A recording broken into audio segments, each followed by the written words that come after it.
ও আমার মা ও বোনেরা, ভালো করে কান খুলে শুনে রাখুন। আপনি মরার পরে আপনার মেয়ে যাতে এই কথা না বলে, আমার মায়ের লাশ দেখে আমার ডর করে, আমার মায়ের লাশ দেখে আমি ভয় পাই, এই কথা যাতে না বলে। আপনার মেয়েকে আপনি জেনারেল বানান, আপনার মেয়েকে আপনি পুলিশ বানান, আপনার মেয়েকে আপনি ডাক্তার বানান, আমার কোনো অবজেকশন নাই। আপনি বানান, সব কিছু বানান, সব কিছুরই আমাদের দরকার আছে। সঙ্গে দিয়ে এমন কিছু শিক্ষা দেন যে আপনি মরার পরে যাতে কথা না বলে যে আমার বাবার লাশ দেখে, আমার মার লাশ দেখে আমার ডর করে, আর যেন কথা না বলে যে আমি ধোয়াইতে পারবো না। আপনি বাবা হয়ে মারা গেলে আপনার ছেলে যাতে এই কথা না বলে আমার বাবার লাশটা দেখে আমার ভয় করে, আমি ধোয়াইতে পারবো না, বরঞ্চ এই কথা যেন বলে এরকম করে বানান যে আমার বাবার লাশ আমি নিজে হাতে ধোয়াইব। আমার বাবাজিরা, আমার ভাইয়েরা, আমার বন্ধুরা, এমন একজন ছেলে বানান। আফসোস হয় জাস মানুষ দুনিয়ার থেকে বাবা চলে যাওয়ার পরে দৌড়িয়ে যায় ইমাম সাহেবের কিছু, হুজুর আমার বাবা দুনিয়ার থেকে বিদায় নিছে, আমার বাবার লাশটা ধোয়াইতে হবে, চলে। আচ্ছা বলেন তো, হাসপাতালে যে পেশেন্ট মারা যায়, কোনদিন ডাক্তারকে কাঁদতে দেখছেন? ডাক্তার কোনদিন কান্দে? কান্দে না। কেন জানেন? তার কারণ সেটা তার কি ডিউটি, তার প্রেসক্রিপশন করা, ওষুধ লেখা, ওষুধ দেওয়া, দাওয়াই দেওয়া। কেউ মরবে, কেউ বাঁচবে, কেউ ভালো হবে, কেউ বেমার বেশি নেই, এখানে কানতে কানতে চলে যাবে, আমার কোনো আশা জানে। তার মানে ওটা ওনার চাকরি। ঠিক তেমনি আপনার বাবা মারা গেছে, আমি ইমাম সাহেবকে ডাকলে আমি কি করব? আমার কি কান্না আসবো? আপনার বাপ মারা গেছে, আমি কেন কাঁদব? হ্যাঁ, এটাই তো নীতি, এটাই বাস্তব। কারণ আপনার বাবা মারা গেছে, আমি তো জলদি যাবো। আমি একজন ইমাম সাহেব যাই বলবো, আব্দুল সত্তার তোর বাপ মারা গেছে না? বলে হ, তাড়াতাড়ি বালতি আন, লাশটা তাড়াতাড়ি নিয়ে জাগা দে, পানি দে, তাড়াতাড়ি ধোয়া যাও না। বলে কে এত জুলুম কে? বলে উনি হানিফ আলীর বাপও মারা গেছে, এটা ধোয়ায় আবার ওটা ধোয়ান লাগবো, কারণ আমার এটা যে ডিউটি, এটা যে আমার ডিউটি, যাওন লাগবো, আমার কোনো মায়া দয়া নাই। কিন্তু বাবা একটুকু কি চিন্তা করছি, যেন মাত্র দুনিয়ার থেকে বিদায় হয়ে যায়, মহাব্বতের বাবা যখন দুনিয়া থেকে বিদায় হয়ে যায়, 3 তলা বিল্ডিং এর মধ্যে যদি ঘুমিয়ে যায়, দুনিয়া থেকে বিদায় হয়ে যায়, চোখটা বন্ধ হয়ে যায়, 5 মিনিট যাইতে না যাইতে ওই বাবার লাশটা ওখান থেকে টাইনা টাইনা নিয়ে আইসা ওই ঘরের বাড়ির আঙিনাতে সুন্দর করে চাটাই বিছাইয়া তাকে শোয়ে দেওয়া হয়। এটাই তো বাস্তব, তাই না? আমার বাবাজিরা, আমার ভাইয়েরা, আমার বন্ধুগণেরা, কিন্তু এটা তো কোনোদিন ভাবি নাই যে মৃত্যু ব্যক্তিটা, যে ব্যক্তি মারা যায় সেও কিন্তু কাঁদতে থাকে, এই মৃত্যু ব্যক্তিটা সবাইকে দেখতে পায়। আমার বাবাজিরা, আমার ভাইয়েরা, নবী সাল্লাল্লাহু আলাইহি ওয়াসাল্লাম বলে, দুনিয়া থেকে যখন তোমার বাবা বিদায় হয়ে যায়, যখন তুমি তোমার বাবার লাশটাকে ধরতে যাও, সে কান্দে কান্দে বলে, এ ছেলে আমাকে একটু কাছে ধরিস, আমাকে এত জোরে ধরিস না। তার কারণ মৌতের যেটা মজা, মৌতের যেটা সাজা, যখন আমার জানটা বাহির হয়ে গেছে, ওই মৌতের সময় আমার শরীরটা এমন দুঃখে দুঃখিত হয়ে গেছে, এমন জখম আমার শরীরে হয়ে গেছে যে কোনো একটা কাপড় যদি আমার শরীরে পড়ে তাও আমি দুঃখ পাই। বাবারে আস্তে আস্তে ধরিস। হাউমাউ করে কান্দে কান্দে আর বলে, এ বাবা শোন, দেখ তোরা চেয়ে দেখ, ওই দিকে চেয়ে দেখ, আমার আমার ছেলেটা হাউমাউ করে কাঁদতেছে, তোদের কি দয়া লাগে না? আমাকে এত জলদি কেন ধোয়াবার জন্য নিয়ে যাইতেছিস? ওইদিকে চাই দেখ, আমার বিবিটা মানুষের সামনে কাঁদতে পারে না। যাই দেখ, দরজাটা বন্ধ করে হাউমাউ করে কাঁদতেছে। এ দুনিয়ার মানুষেরা রে, এই মৃত্যু ব্যক্তি যখন কান্দে কান্দে বলে, কিন্তু পৃথিবীর মানুষ কেউ টের পায় না, কোন মানুষে গম পায় না যে মৃত্যু ব্যক্তি কাঁদতেছে। কান্দে আর বলে, এ দুনিয়ার মানুষেরা রে, তোমরা এত নিষ্ঠুর হইলা কেন? অল্প সময় আগে আমি দুনিয়া থেকে বিদায় হয়েছি, তাই আমাকে এমন করে ওই পাকা ঘরে থেকে টেনে টেনে আইলে উঠানের ভিতরে একটা ধারাইয়ের মধ্যে শোয়াইলা। আরে তোমাদের কি দয়া হয় না? তোমাদের ভিতরে কি মায়া নাই? দেখ না, চাই দেখ, আমার ওই মেজু ছেলেটা কেমন করে আব্বা আব্বা বলে ডাকতেছে আর কাঁদতেছে আর ঝরঝর করে চোখের পানি ফালাইতেছে। এ পৃথিবীর বুকের মানুষেরা রে, তোমরা কি দেখো না রে? তোমরা কি পুজো না? এত সুন্দর করে আমার মেয়েটা, ফুটফুটা মেয়েটা আমার দেখো কেমন করে কাঁদতেছে, চোখের পানি মুছতেছে আর বলতেছে, আরে দুনিয়া থেকে বাবা আমার বিদায় হয়ে গেল। এত সুন্দর বাবা আমার, আর তো কথা বলে না। বাবা গো, তুমি একটু কথা বলো না কেন? আমার সাথে একটু কথা বলো। ঝলমর করে চোখের পানি ছাড়ে আর বাচ্চাটা কান্দে, বাবার লাশ দেখে কান্দে আর বলে, বাবা তুমি কি আমার সাথে আর কথা বলবা না? বাচ্চা তো বুঝে না, বাচ্চা তো বুঝতেছে না তার বাবা দুনিয়া থেকে বিদায় হয়ে গেছে। আরে বারবার বাবার মুখটা বুলায় আর কান্দে, বাবার দাড়িগুলা ধরে আর কান্দে। বাবা বোধহয় আর কথা বলবে না। বাবা তুমি আমাকে আমার গালে আর কোনদিন চুমা দিবে না বাবা, আমার সাথে কেন কথা বলো না বাবা? একবার কথা বলো বাবা। তুমি দুনিয়ার থেকে বিদায় হয়ে গেছো বাবা। হাউমাউ করে কান্দের বলে, এই পৃথিবীর বুকের মানুষেরা রে, তাদের কি দয়া হয় না? তাদের কি মায়া বলতে কিছু নাই? তাদের অন্তরে কি কোনো দয়া মায়া নাই? এই কোদালওয়ালা, দাঁড়াও দাঁড়াও, কোদাল নে কোথায় যাইতেছো? কেবল তো মাত্র 20 মিনিট হইলো আমি দুনিয়ার থেকে বিদায় হয়েছি, এতেই তোমরা কি কোদাল নিয়ে দৌড়াইতেছো যে আমার কবরস্থানে যাইতেছো আমার কবর খোদার জন্য? একটুকু কি তোমাদের মনের ভিতরে কি দয়া বলতে কিছুই নাই, মায়া বলতে কিছুই নাই? তোমাদের কি ভিতরে কি একটু কাঁপাকাঁপিও নাই? দেখো আমার বড় ছেলেটা এমন করে কাঁদতেছে, দুনিয়ার মানুষে জানবো বলে কেউ জানায় না, কেউ কে জানায় না। যাইয়া দেখো ওই বাথরুমের ভিতরে যাইয়া সিটকারি লাগাইয়া হাউমাউ করে কাঁদতেছে। কান্দার পরে আবার চোখের ভিতরে পানি মাইরা বাইরে হইতেছে। আরে পৃথিবীর বুকের মানুষেরা রে, তোমাদের কি দয়া হয় না? তোমাদের কি মায়া হয় না? এ কাপড়ওয়ালা, কাপড় কিনবার জন্য এত জলদি করতেছো কেন? এত তাড়াতাড়ি করতেছো কেন?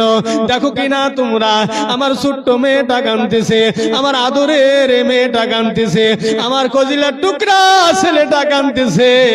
আরে এতদিন থেকে আমাকে একসঙ্গে আদর করলো, মায়া করলো, যত্ন করলো, একসঙ্গে বুকের মাধ্যমে আগলে রাখা আমার স্ত্রীটা এমন ভাবে কাঁদতেছে। তোমাদের কি দয়া হয় না? মৃত্যু ব্যক্তি এইভাবে কাঁদতে থাকে, কিন্তু দুনিয়ার কোনো মানুষ তার কান্না শুনে না। আমার বাবাজি, আমার ভাইয়েরা, নবী সাল্লাল্লাহু আলাইহি ওয়াসাল্লাম বলেন,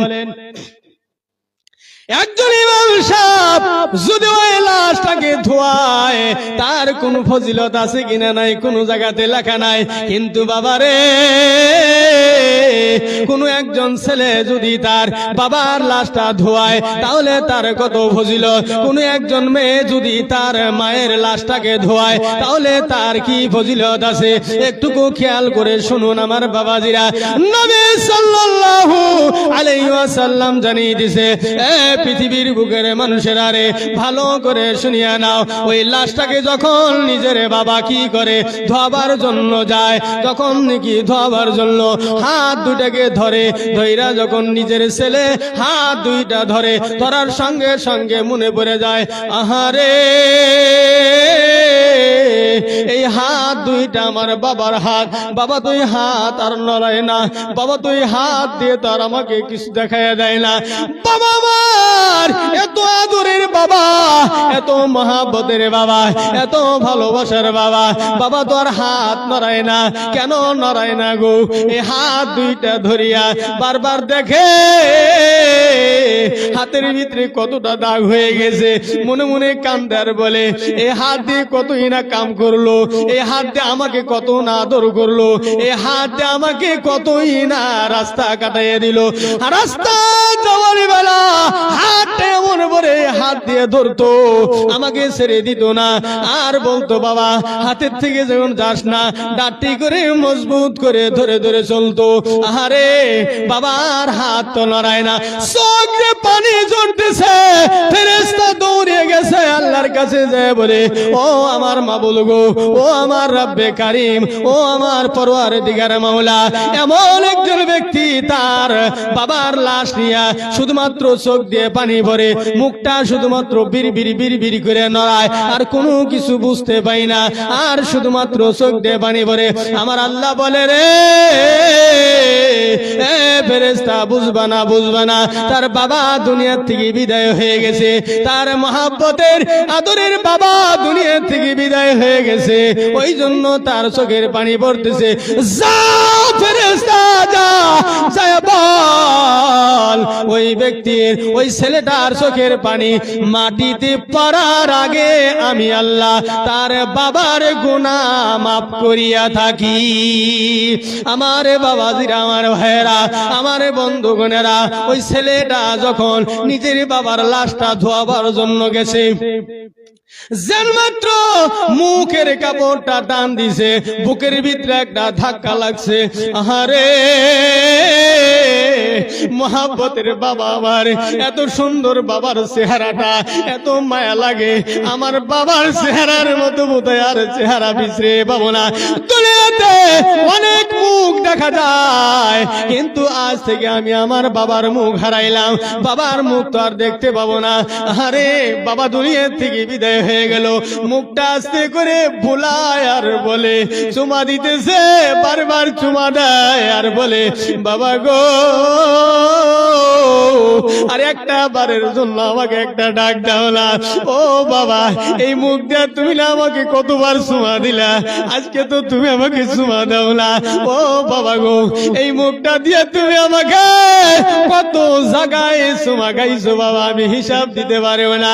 ও বাবা গো, আজকে তুমি আমাক একটা ডাক দাও না। ছেলে জোর জোর হয়ে কান্দে, ফেরেশতা যে আল্লাহর কাছে বলে, ও মাওলা গো, এমন একজন ব্যক্তি পাইলাম, এমন একজন ব্যক্তি তার বাবার লাশ নিয়ে শুধুমাত্র মুখটা বিড়বিড় বিড়বিড় করে নড়ায়, আর কিচ্ছু বলতে শুনি না। ও মাওলা গো, চোখ দিয়ে শুধুমাত্র পানি ঝরে। আমার আল্লাহ বলে, যা যা যা যা, ফেরেশতা যায় বল, যায় বল, তার বাবার গুনাহ আমি আল্লাহ মাফ করেছি। আমার বাবাজিরা, আমার ভাইয়েরা, জানে মাত্র নিজের বাবার লাশটা যখন ধোয়াবার লইছে, যখন এই সিনাটা ধোয়াবার গেছে, আহারে ছেলে হইয়া বাবার লাশটা যখন ধোয়াইতে গেছে, বাবার এই সিনাটা দেখে তার মনে হয়ে গেছে, আহারে এই সিনার ভিতরে কতবার আমি উঠে উঠে ঘুমাইছিলাম, এই সিনার ভিতরে উইটা উইটা কতই না আমি এই সিনার ভিতরে উঠছি, এই সিনার মাধ্যমে কতই না বা কতবার যে ঘুমাইছি। আহারে বাবা আমার কোনোদিন বাধা দিল না, আজকে বাবা এই সিনাটা বাহির করছি, বাবা তো কিছুই বলে না, কোনো কথা বলে না।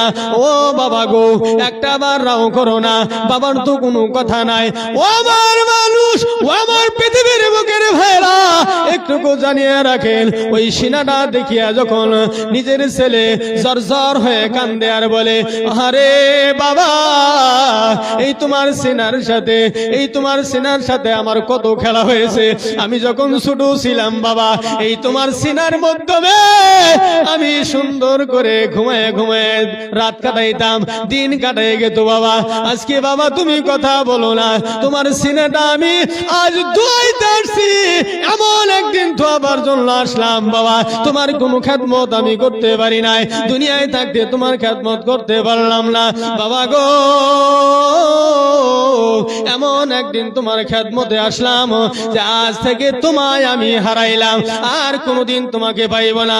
ও বাবা, একটা বার তুমি তোমার সিনার উপরে আমাকে ধরো না, তুমি আমাকে তোমার বুকে নাও না বাবা। কিন্তু সেদিন আর বুকে নেয় না, আস্তে আস্তে এইভাবে এই কল্পনার ভিতরে নিজের দিলে থেকে কথাগুলোকে বাহির করে আর চোখ দিয়ে ঝরঝর করে পানি ফেলায়।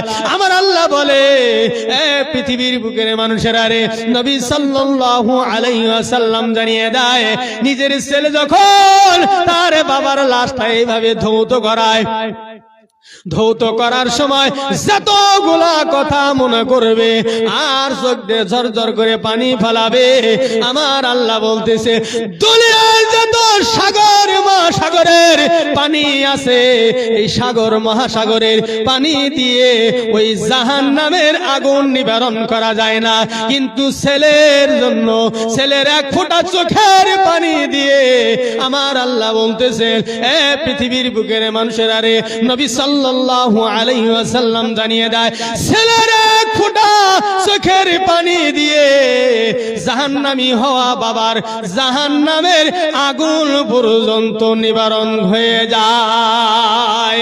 আমার বাবাজিরা, আমার ভাইয়েরা, এবার ছেলে কি করলো, নিজের বাবার লাশ থেকে ধৌত করাইলো, আসলো এবার কাপড় পরিধানের পালা। যখন কাপড়টা সাদা কাপড় দেখছে, ছেলের চোখ দিয়ে ঝরঝর ঝরঝর করে পানি ছেড়ে দিছে। আহারে, ও আমার আদরের বাবা, এই দুনিয়াতে থাকতে আমার জন্য তুমি সব কিছু করলা, বিল্ডিং বালাখানা বানাইলা। তোমার অবস্থা যখন খারাপ ছিল বাবা, আমি যখন স্কুলে যাইতাম 2 জোড়া করে আমাকে কাপড় বানিয়ে দিতা, 1 জোড়া রঙিন দিতা আর 1 জোড়া সাদা কাপড় দিতা, তারপরেও আবার 2 জোড়া জুতা দিতা বাবা। তোমার পায়ে কোনো স্যান্ডেল ছিল না, তোমার পায়ের স্যান্ডেল গুলাও ছিঁড়া ছিল, পেরনের কাপড়টাও তোমার কতটা ছিঁড়া ছিল বাবা, হিসাব ছিল না। ও আমার আদরের বাবা গো, আজকে তোমাকে দিবার মতো অন্য কোন রঙিন কাপড় আমি পাইলাম না, দিতে পারি না। ও বাবা গো, টাকার পাহাড় আছে, আমি পারলে তোমাকে রঙিন কাপড় দিতে পারি, কিন্তু কোনো বিধানে নাই। আমার নবী সাল্লাল্লাহু আলাইহি ওয়াসাল্লাম বলে, যখন ওই ছেলেটা তার বাবার কাপড়টা পরিধান করায়, নবী সাল্লাল্লাহু আলাইহি ওয়াসাল্লাম জানায়, কাপড় পরিধান করাইতে সময় যে তার চোখ দিয়ে পানিগুলো পড়ে, এক একটা ফোঁটার বদলে তার বাবার গুনাহ আল্লাহ মাফ করিয়া থাকে। আমার বাবাজিরা, আমার পর্দানিশীল মা ও বোনেরা, আমার বন্ধুগণেরা, ভালো করে শুনে নেন। এবার ছেলেটা কি দাঁড়িয়ে গেছে, জানাজা নামাজ পড়াবে, ছেলে জানাজা করবে, বাবার লাশ সামনে নিয়ে যখন ছেলে দাঁড়িয়ে গেছে, আহারে, জানাজারে দাঁড়ায় মনে হয়ে গেছে, ও আমার রব্বে কারীম, ও আমার মাওলা, ও আমার মাবুদ গো, জানিয়ে রাখো এটা আমার বাবার লাশ। বাবার লাশটা সামনে নিয়া, ও মাওলা গো, তোমার কাছে দাঁড়িয়ে গেছি মাওলা। পৃথিবীর মাধ্যমে সবথেকে বড় বোঝা যদি আছে, ছেলের কাছে বাবার লাশ, আর বাবার কাছে ছেলের লাশটা সবচেয়ে বড় বোঝা হয়ে থাকে। এত ভারী বোঝা সবে বহন করতে পারে না। আরে যখন জানাজারের জন্য দাঁড়িয়ে গেছে, আল্লাহু আকবার বলে আওয়াজ দিবে, তার আগেই মনে হয়ে গেছে জর্জর করে চোখের পানি ফেলাইতেছে, টপ টপ করে এমন ভাবে পানি পড়তেছে। ফেরেশতা যে আল্লাহর সাথে বলে, মাবুদ গো, এমন একজন ছেলে তার বাবার লাশটা নিয়ে জানাজার জন্য দাঁড়িয়ে গেছে, শুধুমাত্র মুখটা বিড়বিড় বিড়বিড় করে আর কাঁদতেছে। আমার আল্লাহ বলে, যা যায় বল তার বাবার জানাজা খতম না হইতে আমি আল্লাহ তার বাবার জীবনের গুনাহ আমি আল্লাহ মাফ করে দিলাম। আমার বাবাজিরা, আমার ভাইরা, এবার আসলো কি কবরের পালা। জান মাত্র কবরে নিয়ে গেছে। 60 জন মানুষ মিলে যখন কবরস্থানে গেছে, লাভ দিয়ে নিজের ছেলেটা নেমে গেছে। নামিয়া বলে, পৃথিবীর মানুষ, আমার বাবার লাশটা দাও, আমার বাবার লাশটা আমার বুকের মাধ্যমে দাও। আমি তো জীবনে বাবাকে কোনোদিন বুকে নিতে পারলাম না, দুনিয়ায় থাকতে কোনোদিন বাবাকে বুকে জড়িয়ে ধরতে পারলাম না, দুনিয়ায় থাকতে কোনোদিন বাবাকে আমি আদর করতে পারলাম না। দুনিয়ার যত ব্যস্ততা আছে, এই ব্যস্ততার কারণে আমার বাবাকে আমি কোনোদিন বুকের মাধ্যমে নিতে পারলাম না। দাও রে দাও, ও গ্রামবাসী চাচারা, ও গ্রামবাসী ভাইয়েরা, আমার বাবার লাশটা আমার বুকে দাও। এবার ছেলে হাত দুইটা দিয়েছে, সুন্দর করে গ্রামবাসীরা তার হাতের মাধ্যমে তার বাবার লাশটা দিছে। লাশটা দেওয়ার সঙ্গে সঙ্গে তার বুকের সাথে জড়াইয়া ধইরা হাউ মাউ করে কাঁদতেছে। কান্দের বলে, আরে বাবা, দুনিয়ায় থাকতে তোমাকে আমি কোনোদিন বুকে জড়াইলাম না, আজকে লাশ মুহূর্তে এমন একটা সময় তোমাকে আমি আমার বুকে জড়াইলাম, যার পরে আর কোনোদিন তোমাকে আমি পাবো না। বুকের মধ্যে জড়াইয়ে ধরে টপ টপ করে চোখের পানি ফেলায়। ইমাম সাহেব বলে, এই ছেলে নিচে নামা, নিচে নামা, নিচে নামা, ভারী বস্তু তো নামা। তখন ছেলেটা বলে, না হুজুর গো, অল্প সময় পরেই তো শেষ হয়ে যাবে, আর তো বাবাকে দেখতে পাবো না। আমার বাবাকে দুনিয়াতে থাকতে কোনোদিন আমি বুকের মাধ্যমে নিতে পারলাম না, এই তো প্রথম আমার বাবাকে আমি বুকে নিয়েছি। ও হুজুর গো, অল্প সময় ধৈর্য ধরেন। কিন্তু দুনিয়ার মানুষ মানে না, মানে না, বলে নামাও নামাও নামাও, নিচের দিকে নামাও। মানুষের বকাবকি শুনে, ইমাম সাহেবের কথা শুনে জলদি জলদি নিচে নামায়। যখন নিচে নামাবার জন্য গেছে, মাটিটা দেখা ছেলেটার অন্তরের মাধ্যমে আর একটা ধাক্কা লাগছে, জর জর করে চোখের পানি ফালিয়ে দিয়েছে। আরে বাবা তো দুনিয়াতে কোনোদিন মাটির মধ্যে বসে নাই, সোফা ছাড়া কোনোদিন বসে নাই, সোফার সিট ছাড়া কোনোদিন বসে নাই। আমার বাবা কোনোদিন গদ্দি ছাড়া শয় নাই, ল্যাপ তুষক ছাড়া কোনোদিন শয় নাই। আরে বাবা, আমার আজকে এই মাটির বিছানায় কেমন করে শুইবে? চার মাত্র ছেলেটা ওই মাটির মধ্যে শোয়াইছে, ছেলেটার চোখ দিয়ে জর জর করে পানি পড়ে। এবার ইমাম সাহেবকে ডাক দিয়ে বলছে, হুজুর গো, ও হুজুর, একটু কথা বলতে চাই। বলে কি? বলে একটু একটু এইদিকে আসেন। বলে আমার বাবার লাশ, লাশ মুহূর্তে, একবারে লাশ মুহূর্তে এসে গেছি। এই বাবার লাশটা কি আমি আর একবার দেখতে পাবো নাকি? ইমাম সাহেব যদি বলে হ্যাঁ বাবা তুমি দেখতে পাবা, তাহলে খুইলা দেখে। আর যদি বলে না, আর দেখা দেখি হবে না, আর দেখা যাবে না, ঝরঝর করে চোখের পানি ছেড়ে দেয়। টলমল টলমল করতেছে চোখের পানি, সুন্দর করে চোখের পানি ছেড়ে দিয়ে বাবার মুখটা সুন্দর করে একবার দেখে হাত দিয়ে চুমা দেয় আর বলে, বাবা দুনিয়াতে আর কোনোদিন তোমাকে আর আমি পাবো না। ও বাবা গো, তুমি আজকে থেকে বিদায়, আমার দেখার হবে না, তোমাকে আমি আর দেখতে পাবো না। বাবা তোমাকে দুনিয়ায় কোনোদিন আমি চুমো দিতে পারলাম না, লালবারের মতো একটা চুমা দিয়ে দিলাম বাবা। বাবার মুখটা সুন্দর করে হাত দিয়ে বুলাইয়া বুকের সাথে লাগাইয়া ছেলেটা উইটা সুন্দর করে কি করে ডাউট গুলে দেওয়া হয়। এবার উপর দিয়ে একটা ধাড়ি দেয়, ধাড়ি দেওয়ার পরে মাটি দিতে দেরি হয়, মাটি দিয়ে ওখান থেকে সরতে দেরি হয়। নবী সাল্লাল্লাহু আলাইহি ওয়াসাল্লাম জানায়, তাকে জান্নাত দিতে আল্লাহ দেরি করে না। আমার বাবাজিরা, আমার ভাইয়েরা, আমার বন্ধুরা, পর্দানিশীন মা ও বোনেরা, আমি তাই চাই আপনার ছেলেকে যাই বানান না কেন, সঙ্গে দিয়ে এমন একজন ছেলে বানান যে ছেলেটা আপনি মরার পরে জানাজাটা যেন করতে পারে। আরে এই যে শিখার যেটা ধরন, শিখার যেটা জায়গা কোনটা, এই যে আপনাদের যেটা আজ যে জান্নাতের বাগানে বসছেন, যে মাদ্রাসার উসিলা করে এখানে কি আজকে সবার আয়োজন, এটা হলো সেই ফ্যাক্টরি। কি